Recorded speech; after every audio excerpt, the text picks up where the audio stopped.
Hello, this is James Kaiser. I'm making my report here for integrating OER materials into my coursework at Lane Community College. So just to take you on a tour of what I've been doing and how I've been integrating OER into it, let's start with my Moodle page here. We'll go to my literature course, and as you can see, here's my literature course, and the materials for each week. You'll notice that I've got all of them linked. So this term, instead of having students buy the book, I've been linking them to the materials. For instance, here with Oedipus Rex, you can see that we've got an MP3 version of the file, Kindle version, Nook and other formats. So for the students who have e-readers, it's available here as well for free. The Kindle version is courtesy of Amazon. The Nook and other formats comes from Project Gutenberg, and the MP3 version is from LibriVox, which is one of the things that I've written about in the blog this term. The primary link here takes you to a hypertext version. And as you can see, the links for all of these things, all of the readings for this course, including here Dr. Faustus, Macbeth, Importance of Being Earnest, I've been able to find in each case the freely available Kindle, the MP3, some other formats, hypertext, PDFs where available. In addition, you can see that my audio files for the lectures that I've delivered in class are available here on Moodle as well. One of the other things that I wanted to cover here on Moodle is I've integrated this with one of the other sources that I talked about during my posts this term and last term, and that's the Wiki page that I designed. As you can see here, if we click on the syllabus that's registered on Moodle for this course, it takes us off-site to a page that looks very similar to the Moodle page. But this is on the class wiki, the wiki page that I designed. And through the magic of television, I've got the main page of that loaded up over here, so we'll just go look at the main page. You can see the link up here, classwiki.educatewiki.com. That's really all you need. The rest of that's superfluous. But anywhere on this wiki, you're able to get back to the main page simply by clicking that book in the corner. I'll take this back to Moodle so that we can use it later in just a moment. But more on this wiki. Basically, my students have been designing or have been submitting some of their projects on here. They've been using some of the resources off of here as well. Basically on this, in order to make a page, all you do is you type in the name of the page that you'd like to create. So for instance, if I wanted to create a new page, I would put my name on it first, like this, user KiserJ. You don't necessarily have to, but this makes certain that I own it and I have the ability to edit it at any point. And let's see, we'll call it new sample page. We just try to go to that page, which obviously doesn't exist. It tells me that it doesn't exist, and it gives me the ability to edit this page or hit the create button. Both do exactly the same thing. And as you can see from here, I can enter text. It's pretty much just like anywhere else that I would enter text, with very few HTML tags, just to jazz things up if I know what I'm doing with that. They've given you bold and italics and some other things up here. So other than that, it's pretty basic. Let me show you a user page here. Everything that I submit on this wiki is linked to my user page, and this is it right here. In this resolution, it's not as I intended it to look, but it works pretty well. It's just information that I've put in there about myself and the courses I'm teaching.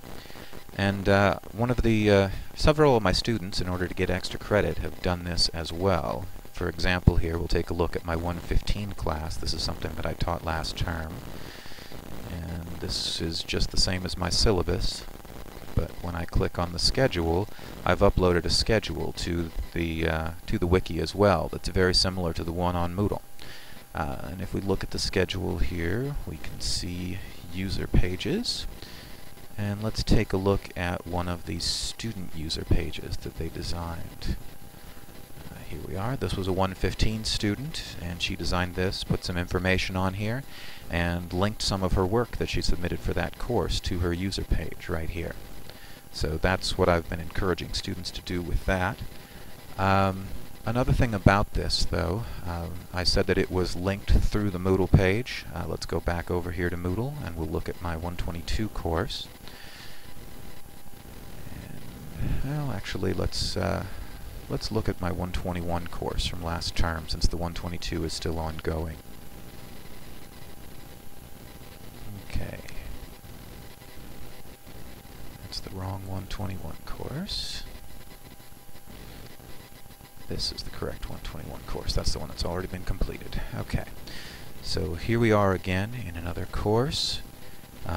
You can see also this is last term, and I was using links for all of my material as well. For the assignment on the Moodle page, whenever my students get an assignment, they click on the assignment, and once again we're back here on the Wiki. You'll notice that this is the prompt for the assignment here, and then at the very bottom there's completed assignments, where my students have uploaded, I offered them extra credit if they were willing to do this, and they uploaded some material that's going to serve as examples for future classes. For example, here, if we were to click on one of these, this was a student paper that was submitted through this medium, through the Wiki. And unlike Moodle, which shuts itself down and has to have access, or shuts itself down each term and has to have students be granted permission, this stuff is all freely available to students term after term. And for example, here is a student paper posted on my Wiki. Alright, so that's how they were turning in assignments. Let's go ahead and back up to Moodle here.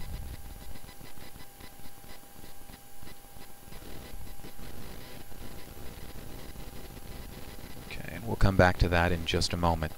But like with my Moodle pages, where they're all open to guests without access, the Wiki page is available to pretty well anyone. It's, for example, here if we look up on Google,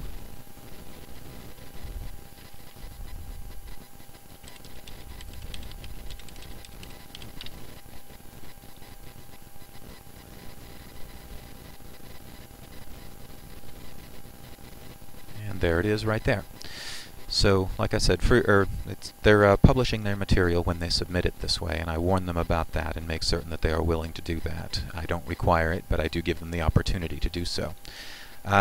Let's take a look here also. This wiki that I've designed is available on Merlot. I have uploaded it. We can see it here, Class Wiki.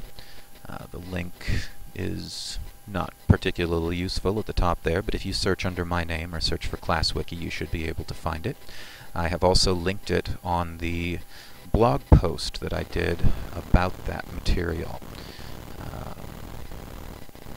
It's in the comments section of that blog right here. This resource is now at Merlot and there's a much more usable link.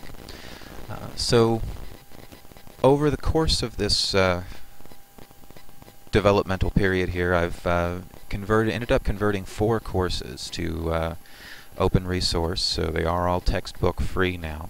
I still have some work to do. The 122 course that's ongoing right now, I'm still finding ways to weed a little bit of the Aristotle out of it, because my students have been reacting badly to that, and I still want to keep some in, but I'm cutting down on the amount of it and have to find more OER resources to replace some of that material with. And I'm still sort of tinkering with the Wiki page, making certain that it works alright, and adding stuff to it and backing it up.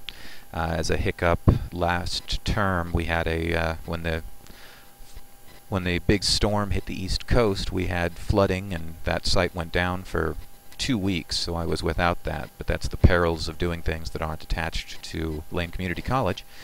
But otherwise, I think you can see here what I've accomplished so far, and hope this helps all of you as you go forward and try to make your courses more open resource. Thank you.